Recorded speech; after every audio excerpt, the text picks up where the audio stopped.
Hola amigos, ¿cómo están? El día de hoy les traigo el cuento que se llama Tsunami. La escritora es Patricia Ivonne Fuentes y el cuento forma parte del libro que se llama Chulada de Cuentos. Empezamos. Tsunami. Empezaron a sonar las sirenas que alertaban sobre la inminente llegada del tsunami. Teníamos 5 minutos, escasos 5 minutos para evacuar. En un principio, nos habían dicho que a la bahía en donde vivíamos no llegaría el tsunami, que estábamos a salvo. Y ahora, así de pronto, nos ordenaban que dejáramos lo que estábamos haciendo y que saliéramos corriendo. Es cuestión de vida o muerte, añadieron los supervisores. Los 100 trabajadores de la empacadora de pescado, incluyéndome, tuvimos que abandonar nuestro puesto de trabajo y salir de manera ordenada.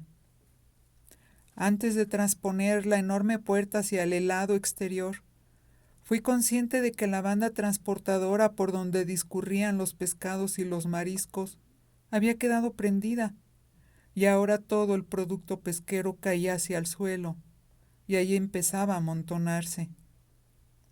Los peces muertos me veían desde el suelo, como preguntándome qué es lo que estaba pasando. Siendo yo una persona tan metódica y ordenada, el hecho de que los peces cayeran al suelo me horrorizó. Ganas me dieron de regresar corriendo y por lo menos apagar la banda transportadora, pero obedeciendo la orden de evacuar, permanecí en mi sitio, en la fila de personas que lenta pero eficazmente iba saliendo a la intemperie, y supuse que si de verdad llegaba hasta la empacadora el tsunami, pues ya nada importaba mucho. Nuestro trabajo no requería de gran intelecto, pero sí de mucha resistencia, de método y de obediencia.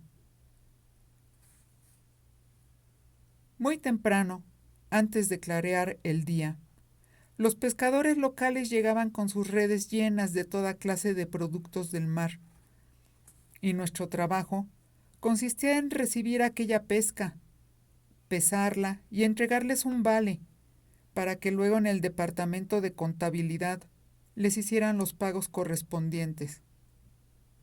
Una vez que habíamos atendido a los pescadores, nos encargábamos de separar el producto de la pesca.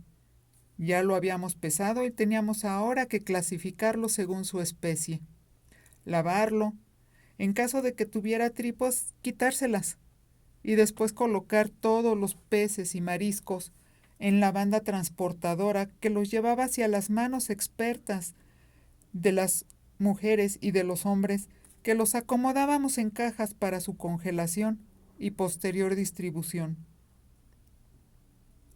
Había que estar 8 horas seguidas de pie, en un ambiente de intenso frío, ya que así se requería para la óptima conservación de los productos pesqueros.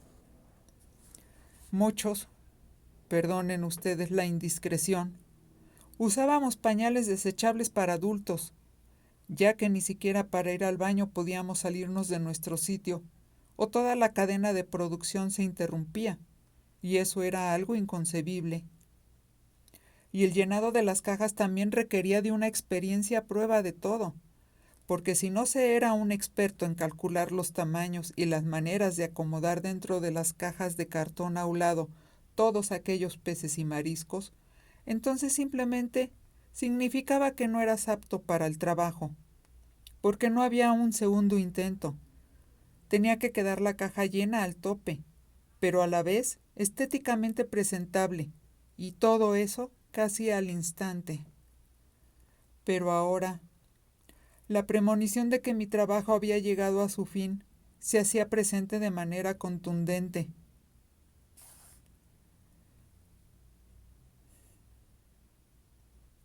Así que mientras los 100 trabajadores seguíamos saliendo de la empacadora, bajo la severa mirada de nuestro supervisor en turno, Noté que, aunque muy serio, el supervisor también estaba preocupado, como todos nosotros, y aunque nadie hablaba, la inquietud y el temor se percibía claramente. Ese silencio era más fuerte, quizás, que las sirenas de alerta del tsunami, que no dejaban de apremiarnos, recordándonos que ese día iba a ser diferente, muy diferente a cualquiera otro de nuestras vidas. La preocupación del supervisor era más que comprensible. Nuestro pueblo estaba situado a nivel del mar.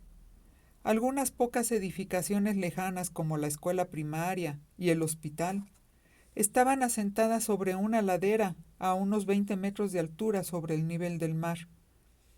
Seguramente todos los habitantes del puerto ya estaban yendo hacia allá, pues los altavoces no hacían sino repetir una y otra vez que teníamos que evacuar hacia las áreas más elevadas. Pero nosotros, los de la empacadora, teníamos que hacer algo distinto, pues llegar allá al otro lado del pueblo, a la zona elevada, subir la ladera caminando, aunque fuera a paso veloz, nos hubiera tomado por lo menos media hora. Y nosotros solamente contábamos con 3 minutos. 3 minutos. La fila seguía avanzando, y ya afuera de la empacadora, traté de vislumbrar hacia el lado opuesto de la bahía, y me alarmé bastante cuando noté una especie de neblina sobre el mar, allá, a lo lejos. Pero casi de inmediato comprendí que no era neblina. Era la espuma que producía la primera y enorme ola que ya venía entrando a la bahía a toda velocidad, rauda como una locomotora, con un embate mortal. Y a pesar de la distancia de unos 5 kilómetros que nos separaban del rompeolas, situado en aquel lugar en donde el océano y la bahía confluían, me pareció escuchar el rugir de la pavorosa masa de agua, la cual, haciendo un cálculo mental rápido, efectivamente, llegaría hasta donde estábamos en tan solo 3 minutos. Por lo único que nos daba tiempo era subir los 90 escalones de concreto, hacia la cúspide de una pequeña montaña de concreto que estaba enfrente de la empacadora. Aquella pequeña montaña terminaba en un terraplén que funcionaba como mirador. La escalera por la que teníamos que subir tenía un diseño en espiral que iba rodeando la elevación rocosa, por lo que la subida no se hacía tan dificultosa. Pero lo cierto es que el pánico empezó a atolondrar a algunos de mis compañeros, por lo que, a riesgo de ser reprendido más tarde, rompí la fila y eché a correr, sin miramiento alguno, adelantando a todos los que se hacían bolas detrás de mí. Fui hasta el pie de las escaleras para ayudar a subir a la mujer que tenía más edad. Esa mujer era mi madre. Mi mal ejemplo, como era de esperar, cundió, y algunos otros más se atrevieron a desafiar la orden de subir formados en una sola fila. Sinceramente, aquello no tenía caso. Los peldaños tenían el ancho suficiente como para que fueran 3 las filas de personas y no solo una. Solamente así nos conferirían más oportunidad de salvarnos. Por lo que el supervisor, al vernos, no dijo nada, ni a favor ni en contra, por lo que logramos avanzar más rápido. Mientras tanto, el agua que llegaba del mar, casi de manera traicionera, como actuando subrepticiamente, como queriendo pasar desapercibida, empezó a mojar el muelle. Luego, siguió deslizándose por las calles, mojando todo, como si su intención fuera simplemente lavar nuestra aldea. Pero pronto empezó a subir de nivel y a ganar velocidad y fuerza. Ya todos íbamos a más de la mitad de la escalera cuando por fin el tsunami dejó bien claras sus intenciones de destruirlo todo. Y la embestida de la primera ola arrasó con las primeras construcciones de nuestro pueblo, las que se encontraban a orillas del mar. Algunas bodegas y todas las lanchas fueron arrancadas de su sitio, lanzadas al frente por la fuerza de la enorme masa de agua de casi 10 metros de altura, que avanzaba a 47 kilómetros por hora, arrastrando todo a su paso hacia el centro del pueblo. Mi madre y yo ya estábamos hasta arriba de la montaña, en el mirador, y como hipnotizados nos acercamos a la barandilla, asomándonos para ver hacia abajo, sin poder concientizar que lo que estábamos presenciando era algo real, porque todo parecía un sueño confuso y pavoroso. Los demás compañeros, jadeantes los últimos por la carrera en las escaleras, se nos unieron rápidamente, sin hablar, sin rezar, simplemente jadeando, o algunas mujeres sollozando quedamente, mientras miraban hacia abajo el aterrador espectáculo. Nadie antes había presenciado algo así, pues nunca había llegado un tsunami a nuestra aldea. Había mucha gente a mis espaldas. Los volteé a ver, los observé a todos. Y al hacerlo, me percaté de inmediato que ya estaba empezando a nevar, y nosotros solamente íbamos vestidos con el mono blanco que era el uniforme de trabajo de la empacadora. Pensé que no resistiríamos mucho tiempo a la intemperie. Pero por otro lado, era imposible bajar.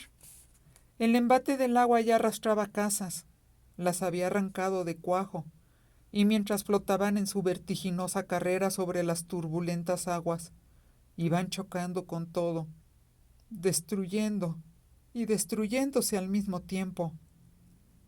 Miles, millones de vigas y tablas, papeles, autos, lanchas, todo era arrastrado, y la ola no dejaba de llegar. Increíblemente era una ola interminable. A la enorme bodega y a la planta de la empacadora, donde hacía escasos minutos antes todos habíamos estado laborando, le llegó su hora. El agua empezó entrando por las grandes puertas de recepción de las lanchas de los pescadores, para después salir a raudales un segundo después, arrastrando cajas, maquinaria, peces y muebles, y sacando todo aquello por la puerta del otro extremo, que era por donde se estacionaban los camiones refrigerantes para ser llenados con las cajas listas para su distribución. Pero poco duró aquel espectáculo. Llegó el momento en el que el nivel del agua subió a más de 15 metros y arrancó toda edificación, incluyendo la planta empacadora. Azorado comprendí que no iba a quedar nada en pie, absolutamente nada. Las olas seguían llegando, embistiendo, arrastrando todo a su paso. Solamente algunos árboles, los más robustos, soportaban majestuosos en pie mientras todo a su alrededor era caos, y enormes torbellinos se formaban, lanzando unos escombros contra otros, produciendo un ruido ensordecedor y que llenaba de pánico. Pues más que agua, aquello parecía un enorme ser viscoso que se tragaba todo a su paso, y más adelante lo vomitaba, lanzándolo por los aires. Multitud de autos, camionetas y remolques eran arrastrados. Se agolpaban y amontonaban unos sobre otros cuando chocaban en algún edificio. Todas las casas de madera ya habían desaparecido, y solamente las construcciones de hormigón eran las únicas que hasta el momento aún seguían en pie. Se oían lejanos helicópteros sobrevolar la zona, pero ahí donde estábamos no llegaba nada, solamente el tsunami. Abracé a mi madre y la sentí temblar. El frío era atroz, pero estoy seguro de que su estremecimiento era más de miedo que de frío. Aún así la solté para acercarme al supervisor. Él me sintió llegar, volteó a verme con el ceño fruncido, interrogante, y tuve que faltarle al respeto al cuestionarle su autoridad para preguntarle que si moriríamos de frío allá arriba. El supervisor, que al parecer por la pronta respuesta que me dio ya se había hecho la misma pregunta antes. Señaló hacia la caseta de los sanitarios y me dijo que ahí nos podríamos refugiar. Pero yo era rápido y experto para calcular cuerpos y espacios. A eso me dedicaba casi desde niño. Así que le dije que ahí cabrían, si acaso, 30 personas, apretadas y de pie, y así se lo hice ver. Además, había algunos perros, que seguramente habían salido de sus casas asustados con el primer estruendo de la ola. No podíamos dejarlos a la deriva. También habría que hacer algo por ellos. El supervisor, sorprendiéndome de nuevo por su rápida respuesta, esta vez me hizo ver que él era mucho más inteligente que yo, y la consecuencia evidente de eso era que él ostentaba el cargo de jefe y yo siempre había sido un simple empacador. Me dijo que primero entrarían los más ancianos o débiles y estarían ahí media hora, terminando lo cual saldrían y después entraría el segundo grupo, después el tercero y al final quedarían los más jóvenes, los más resistentes y fuertes. Y me señaló a mí para añadir que la gente así como yo serían los últimos en guarecerse del frío, porque podíamos esperar afuera bajo la nieve. Él calculaba que tendríamos que esperar hora y media, pero lo haríamos, y perfectamente. El cuarto turno sería el nuestro. Hasta entonces nos refugiaríamos y recuperaríamos el calor corporal para no permitir que la hipotermia nos matara. Siendo mi madre muy mayor y bastante débil, estuve perfectamente de acuerdo con el plan del supervisor, porque así ella sería la del primer turno. En ese mismo instante me ofrecí como voluntario para hacer los 4 grupos y meter al primero de ellos a la caseta de los baños. Nada tonto, el supervisor me miró duramente, recriminándome mi egoísmo, adivinando que todo mi interés estaba relacionado con poner a salvo a mi madre, pero aún así asintió con la cabeza, en silencio, aunque con severidad. Tuve que deshacerme de mi vergüenza y del peso que mi deshonor representaba pensar solo en mi señora madre, porque tenía que hacer las cosas bien, como siempre se esperaba que lo hiciera un empleado que fuera merecedor del dinero que cobraba por sus servicios. Tratando de pensar en todos y no nada más en mí y en mi madre, regresé hacia donde estaba mi anciana madre, la tomé por los hombros, reuní a los otros mayores, a los más débiles, y les repetí las instrucciones del supervisor. Unos cuantos querían seguir viendo el espectáculo, porque según me dijo uno de ellos, ya no quedaba nada, y lo único que podíamos hacer era mirar aquel espectáculo horroroso, pero sin igual en todo el planeta. El hecho de que ese espectáculo fuera algo único, me dijo, le confería un gran valor histórico. Pero por primera vez en mi vida hablé como si yo fuera el jefe, y le dije que hiciera lo que quisiera, pero que si perdía su turno ahora, hasta dentro de 2 horas, cuando a este grupo le volviera a tocar entrar a los sanitarios, sería cuando pudiera refugiarse y calentar el cuerpo.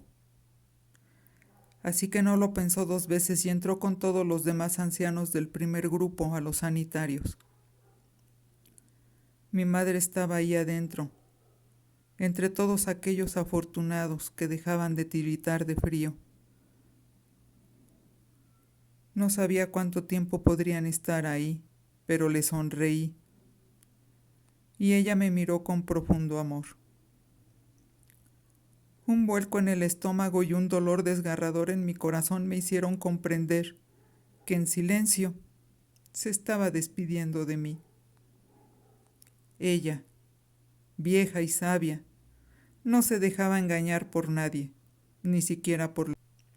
Y estaba segura de que todos moriríamos, y mucho más pronto de lo que pensábamos. Me contuve. Me obligué a mí mismo a no correr y abrazarla y quedarme con ella. Y si moríamos, lo haríamos juntos, pensé. Pero haber mostrado debilidad o pánico en ese momento hubiera sido lo peor. Hubiera contagiado con mi miedo indigno a los demás, y probablemente empezarían los llantos, los gritos y las acciones intrépidas e inútiles, como querer ponerse a salvo saltando hacia el agua, que ya había subido a más de 25 metros de altura, y en esos momentos amenazaba con engullirnos dentro de muy poco. Así que le di la espalda a mi madre y regresé al terraplén. Mis lágrimas se congelaron casi al mismo momento de salir, por lo que nadie notó mi llanto. Me asomé hacia abajo, recargándome en el congelado barandal, y miré aquel espectáculo. Era cierto, era algo sin igual, pero no tendríamos manera de contárselo a nadie. Nos llevaríamos la experiencia con nosotros al más allá. El agua turbulenta, agitada, seguía subiendo hacia nosotros, creando torbellinos que lanzaban toda clase de escombros en todas direcciones. El agua subió más. Algunos de mis compañeros se replegaron caminando hacia atrás queriendo evitar el contacto del agua que ya se metía por entre los barrotes y mojaba el suelo congelado. Escuché gritos de horror, sollozos, sentí movimientos desesperados a mi alrededor. Me aventaron, pero me aferré al barandal. Y ahí aferrado me agaché, hipnotizado, queriendo tocar el agua. No sé por qué. Entre mis dedos pasó aquella agua helada y quedó enredado en mi mano un furoshiki, y pensé que el almuerzo de alguien había estado envuelto con ese pequeño pedazo de tela.